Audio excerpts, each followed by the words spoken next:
A small-town mechanic fixed a fancy car for free. The owner turned out to be a billionaire, but Jack Reynolds wouldn't know this until much later, long after the rain-soaked Tuesday, when the gleaming silver Aston Martin sputtered and died outside his weathered garage. The rain fell in sheets, drumming against the corrugated metal roof of Reynolds Auto Repair. Jack wiped grease-stained hands on a rag that had once been white, now a tapestry of oil stains telling the story of 23 years, fixing everything from tractors to minivans in Mapleton. Population 4,276. The late afternoon light filtered weakly through cloudy windows, casting long shadows across the concrete floor where a lifetime of memories had been made and, lately, where too many bills had piled up. 46 years old with hands that told their own stories, calloused, scarred, strong, Jack moved with the quiet efficiency of a man who knew machines better than people. The wrinkles at the corners of his eyes had deepened this past year, carved by worries he kept to himself. The foreclosure notice had arrived yesterday, its crisp official letterhead stark against the cluttered desk in the small office. 3 months behind on the mortgage. Shop lease in jeopardy. His daughter Ellie's college tuition payment looming impossibly large. The phone hadn't rung all day. Mapleton was feeling the economic downturn harder than most places. When the silver car appeared through the rain-blurred windows, Jack assumed it was lost. Luxury vehicles didn't break down in Mapleton. They passed through on their way to somewhere else. But this one limped into his lot, engine making the distinctive sound of a vehicle in genuine distress. Jack set down his tools and stepped outside, rain immediately soaking through his faded blue work shirt. The car's engine coughed once more before going silent. The driver's door opened. A man emerged, tall, lean, perhaps 50, wearing clothes that were expensive but not flashy. Dark jeans, a gray sweater, leather shoes now splashing in puddles. Nothing about him screamed wealth, but everything about him whispered it. His face, however, carried something Jack recognized immediately. Exhaustion that went bone deep. "Sorry to bother you," the stranger said, voice calm despite the circumstances. "I think I've killed it completely now. Let's get you out of this rain first." Jack replied, gesturing toward the garage's small waiting area. "Car will still be broken once we're dry." Inside, Jack handed the man a towel, clean, though frayed at the edges, and started a pot of coffee that had been sitting half full since morning. The stranger dabbed at his face and neck, looking around the modest shop without judgment. "I'm Thomas," he said simply, offering his hand. "Thomas Keller, Jack Reynolds." Their handshake was brief but firm. "What brings you through Mapleton?" Thomas's eyes, a startling blue that seemed at odds with his otherwise unassuming appearance, briefly clouded. "Taking the long way home. GPS suggested a scenic route." A pause. "I needed the drive to think." Jack nodded, not prying. He understood the therapy of open roads and solitude. "Mind if I take a look at your car?" Outside, the Aston Martin DB11 sat glistening under the rain. Jack whistled low despite himself. He'd never worked on one, but he'd studied every car manual he could get his hands on since he was 12. His father had taught him that knowledge was the one thing nobody could repossess. "Beautiful machine," he murmured, popping the hood. The engine compartment was a marvel of engineering, and immediately Jack spotted the problem.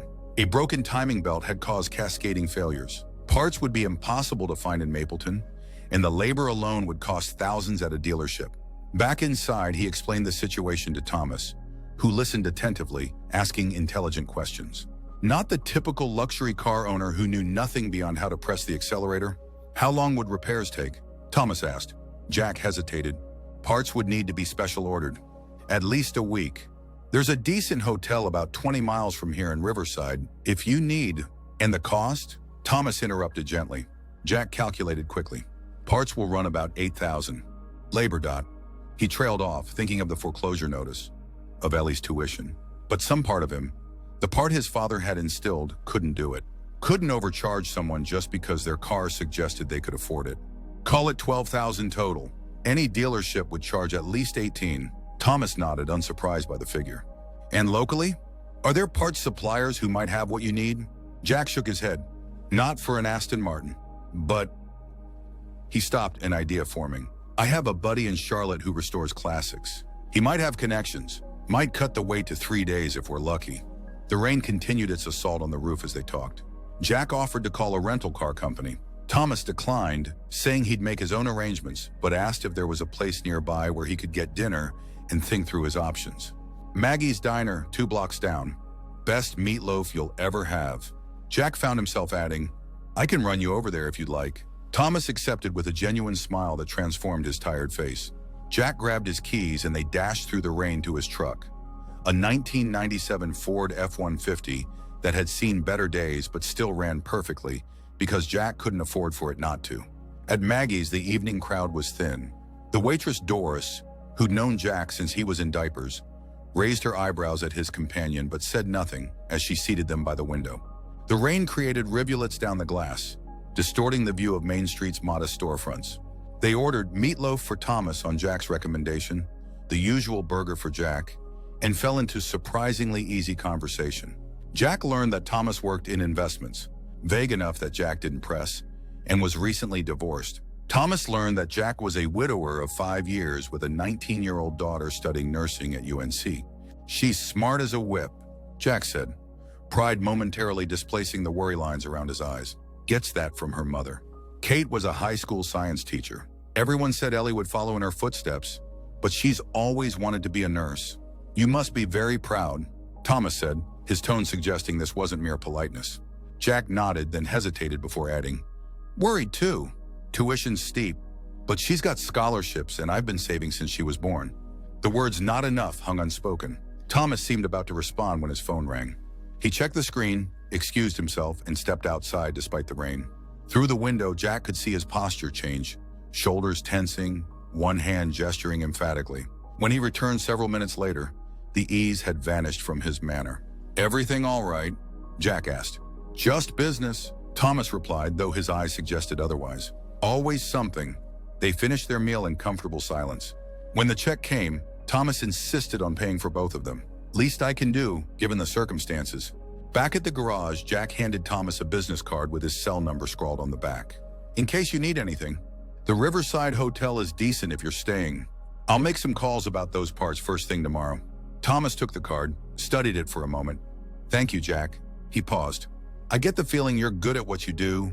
"I try to be," Jack replied simply. After Thomas left in a taxi, Jack locked up the garage.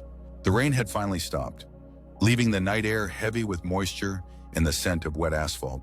He drove home to his empty house on Cedar Street, the one he and Kate had bought when Ellie was just 3, the one the bank was now threatening to take. Jack called Ellie before bed, as he did most nights. He didn't mention the foreclosure notice or the dwindling shop revenue. Instead, he told her about the Aston Martin and its owner. "Maybe he's secretly a movie star, Dad," she teased. "Just a guy with a broken car," Jack replied, smiling despite himself. "How's school?" "Midterms are killing me, but I aced my anatomy practical yesterday." "That's my girl." After they hung up, Jack sat at his kitchen table with the stack of bills he'd been avoiding. The numbers didn't magically improve upon further inspection. The $12,000 from the Aston Martin repair would help, but only if he could front the cost of the parts first. His business credit was nearly maxed out. He made a decision then, looking at a framed photo of Kate on the wall, her smile reminding him of better days. He would fix that car, even if it meant dipping into the last of Ellie's tuition savings to buy the parts. He'd make it back, and then some. He had to. Morning arrived with clear skies and renewed determination. Jack called his friend in Charlotte before the shop officially opened. Miles Turner had indeed heard of people who could source Aston Martin parts for a premium. "I'd need to see $5,000 up front, Jack," Miles said. "These aren't exactly Chevy parts we're talking about." Jack swallowed hard. "I can wire it today." He was on the phone with his bank when Thomas Keller walked through the door at 9:15 a.m., carrying 2 cups of coffee from the local bakery. "Suckers, thought you might need this," Thomas said, setting 1 cup on the counter. "Any news on parts?" Jack ended his call and accepted the coffee gratefully. "Found a source. They're expensive, but we can get them by Friday. I was just arranging to wire the deposit." Thomas nodded, then placed an envelope on the counter. "I took the liberty of getting cash from an ATM. $10,000. Will that cover the parts?" Jack stared at the envelope. You don't need to." "I insist," Thomas said firmly. "Consider it an advance. I'm staying at the Riverside for a few days. I had some business to attend to in Charlotte anyway." He smiled, though something in his eyes remained distant. "The hotel is surprisingly comfortable." Jack wanted to refuse. Pride told him to. But practicality won out. "Simone, thank you. I'll give you a receipt." "No need. I trust you." Those 3 words hit Jack unexpectedly hard. Trust was something he understood. It was the currency he traded in his entire professional life. Cars were just machines. It was people who decided whether to trust you with them. Over the next 3 days, a routine developed. Jack ordered the parts and began preparing the garage for the specialized work. Thomas would appear mid-morning with coffee, ask about progress, then disappear for hours on business calls. He'd return in the late afternoon, sometimes bringing sandwiches from the deli on Elm Street, and they'd talk while Jack worked on other vehicles. Jack learned that Thomas had grown up poor in Detroit, that his father had also been a mechanic who died young from lung cancer, that Thomas had put himself through college, started small and built something bigger, though he remained vague on exactly what that something was. Thomas learned that Jack had inherited the garage from his father, that he'd expanded it during the good years, that Kate's cancer had drained their savings despite insurance, and that the recession had hit Mapleton especially hard.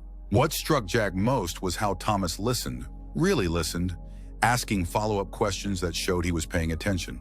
It was rare in Jack's experience for people with money to show genuine interest in those without it.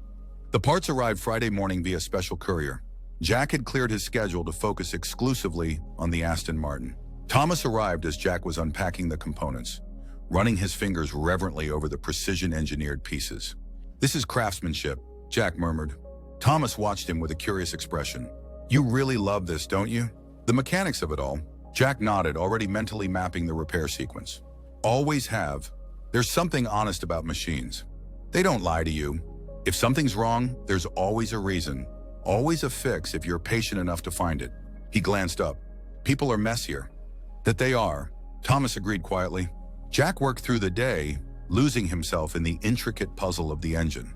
Thomas stayed longer than usual, occasionally answering calls that made his voice turn clipped and professional, but mostly watching Jack work with unexpected interest.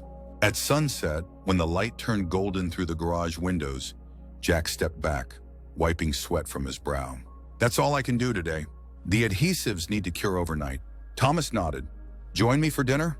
"I've been eating alone at the hotel restaurant all week."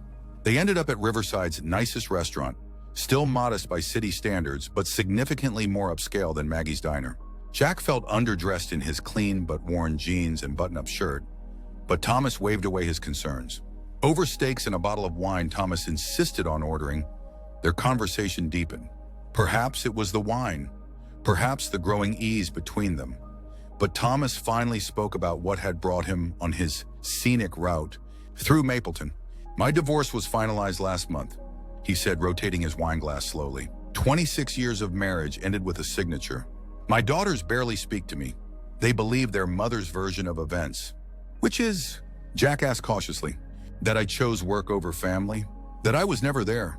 Thomas's eyes met Jack's. "She's not entirely wrong. I built my company from nothing, and it consumed me. By the time I realized what it was costing me personally," he shrugged. "Too late." Jack nodded, understanding. "After Kate died, I threw myself into work too. Different reasons, same result. Ellie called me out on it eventually. Said she'd lost one parent, didn't want to lose another to a garage. Smart girl. Like I said, takes after her mother." Thomas was quiet for a moment. What changed?" "I did," Jack said simply. "Had to.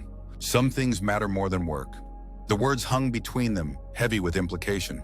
Thomas finally nodded slowly. "I'm beginning to see that."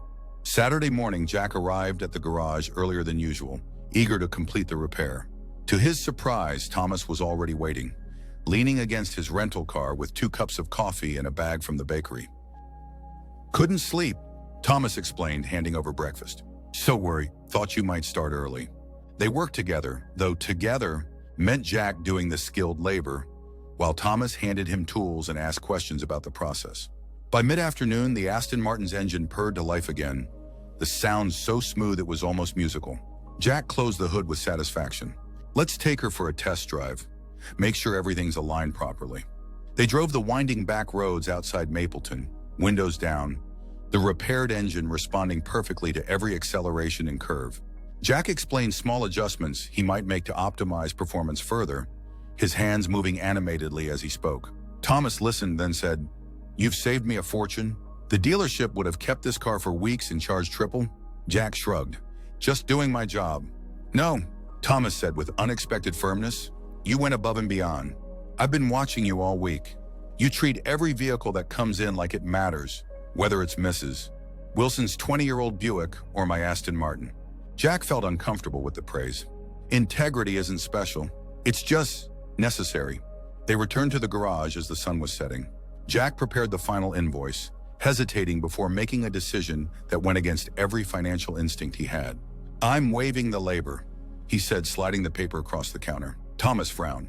"That's at least $4,000 of skilled work." "Consider it professional courtesy," Jack said, though he couldn't fully explain his own reasoning. Something about Thomas's story, about the way he'd spoken of his estranged daughters, had resonated. "Just pay for the parts." "Absolutely not," Thomas said firmly. "I insist on paying the full amount we agreed upon. I insist on waiving it," Jack countered, equally stubborn. They stood at an impasse, two proud men with different kinds of resources but similar values. Finally, Thomas said, "Why? You clearly need the money. Don't deny it.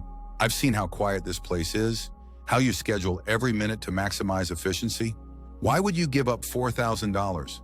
Jack was silent for a long moment, gathering thoughts he rarely voiced. "Because some things aren't about money.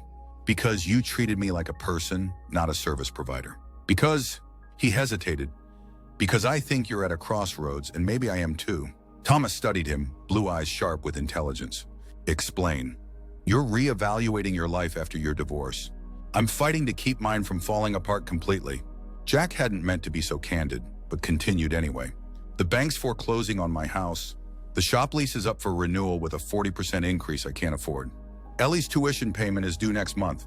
He shook his head. "But none of that changes what's right. You've been fair with me. I'll be fair with you." The silence that followed was heavy with unspoken thoughts. Finally, Thomas reached for the invoice, wrote something on it, and slid it back. Jack looked down to see the figure unchanged, but beneath it Thomas had written, "I accept your terms, but this conversation isn't over."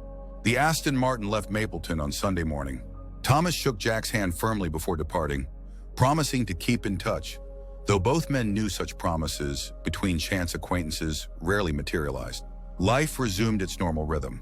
Jack fought the foreclosure with a payment plan the bank reluctantly accepted. He negotiated with his landlord, securing a smaller increase spread over 3 years. He called Ellie with the good news that her tuition payment would be made on time. He didn't mention Thomas Keller again, except as an anecdote, the fancy car he'd fixed for a nice guy passing through.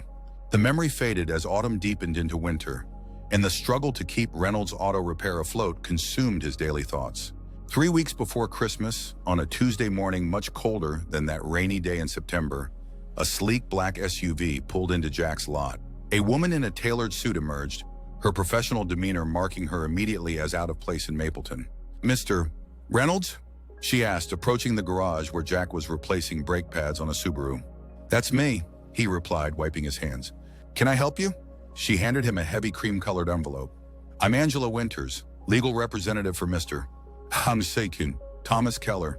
He asked me to deliver this personally and await your response." Jack's confusion must have shown on his face because she added, "Mr. Keller is the CEO of Keller Innovation Group. Perhaps you've heard of it?"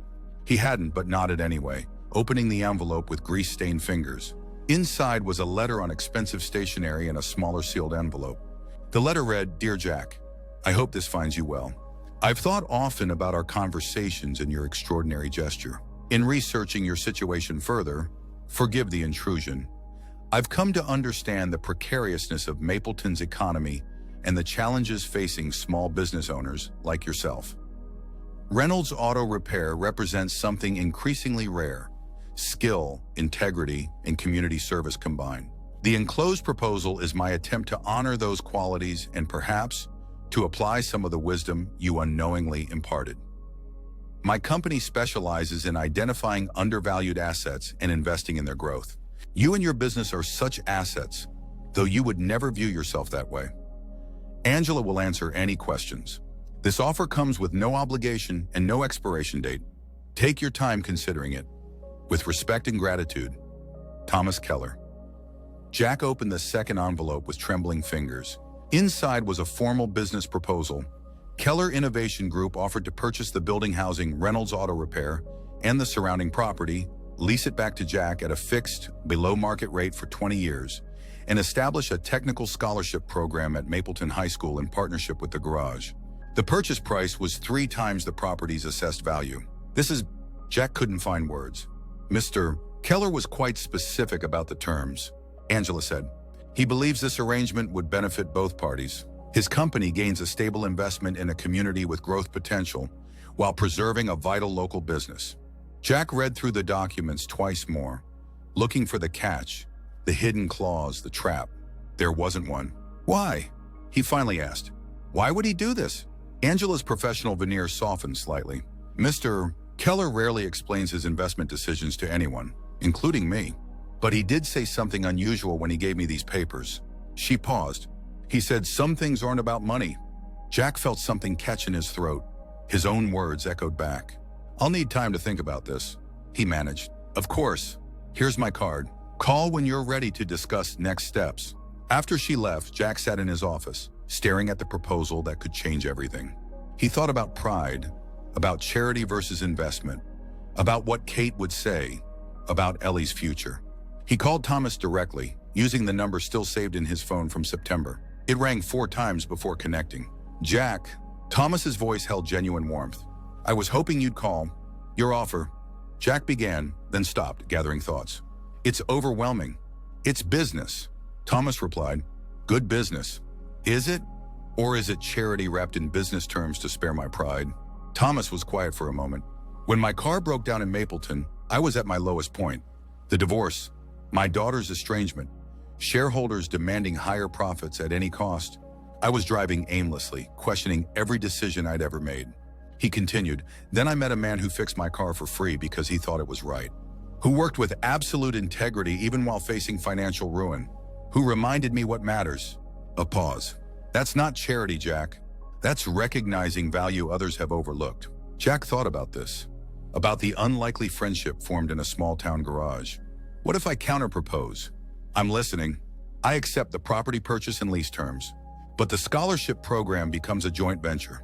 Your company provides funding. My garage provides practical training. We create opportunities for kids who are good with their hands but maybe not headed to college. Apprenticeships, real skills. The line was silent for several heartbeats. Then Thomas laughed, a genuine sound of delight. This is exactly why I need you, Jack. You see what I miss. They talked for an hour, refining the concept. By the time they hung up, the scholarship program had evolved into something more comprehensive. A technical training center that would serve not just Mapleton, but surrounding communities, creating jobs and developing skills the region desperately needed. 2 days before Christmas, Thomas Keller returned to Mapleton. This time he drove a modest rental car and booked a room at the local bed and breakfast rather than the Riverside Hotel. He and Jack signed the finalized agreement in the garage office, witnessed by Angela Winters and Doris from the diner, who moonlighted as a notary public. Afterward, Jack invited Thomas to his home for dinner. The house no longer faced foreclosure, and though it remained modest, it was decorated for Christmas with the same care Kate had always shown. Ellie was home from college, curious to meet the man her father had spoken of with increasing frequency in their calls. She answered the door when Thomas arrived, studying him with intelligent eyes so like her mother's. So you're the billionaire Dad fixed the fancy car for? Ellie, Jack admonished from behind her. Thomas smiled. Guilty as charged. Though your father never knew that part, would it have mattered? She asked, direct in the way young adults often are. To most people, yes. To your father? Thomas glanced at Jack. I don't think so. Dinner was simple. Kate's recipe for lasagna that Jack had perfected over years of being a single parent. Salad from the supermarket. Garlic bread slightly overdone. The conversation flowed easily.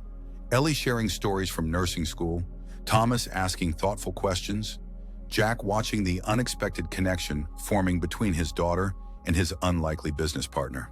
After dinner, while Ellie was clearing plates, Thomas handed Jack a small wrapped package, a housewarming gift of sorts. Jack unwrapped it carefully. Inside was a model of an Aston Martin DB11, silver like the one he'd repaired, mounted on a wooden base with a small plaque. Some things aren't about money. Some people change your life. Thank you for both. Jack swallowed hard, emotion threatening to overtake him. I didn't get you anything. You gave me something months ago, Thomas said quietly. Perspective, purpose, a reminder of the person I used to be before success clouded my vision. They sat in comfortable silence until Ellie returned with coffee. The conversation turned to the future. The training center's groundbreaking, scheduled for spring, Ellie's graduation the following year, Thomas's tentative reconciliation efforts with his daughters. Later, as they stood on the porch saying goodnight, snow beginning to fall and gentle flakes that caught in the porch light, Thomas said, "I've been thinking about something you said, about machines being honest, having solutions if you're patient enough to find them." Jack nodded, remembering. "People are messier, like you said." Thomas continued, "But maybe they're not so different. Maybe they just require more patience, more careful attention to the small details." Jack looked out at the snow transforming his small town into something magical, thinking about the unlikely chain of events that had brought them to this moment. A broken car, a rain-soaked day, a decision to waive a fee he desperately needed. "You know," he said finally, "I think Kate used to say something similar. She called it faith in people's better nature." Thomas smiled. "Smart woman." "She was," Jack agreed. "She would have liked you." The two men stood silently for a moment, watching the snow fall on Mapleton, a town that would soon be changed by their unlikely partnership, by a chance encounter that had transformed into something neither could have predicted. Some things aren't about money. Some connections can't be explained by logic or business strategy or careful planning. Sometimes a small-town mechanic fixes a fancy car for free, and the owner turns out to be a billionaire who recognizes something valuable that has nothing to do with wealth at all. And sometimes that recognition changes everything.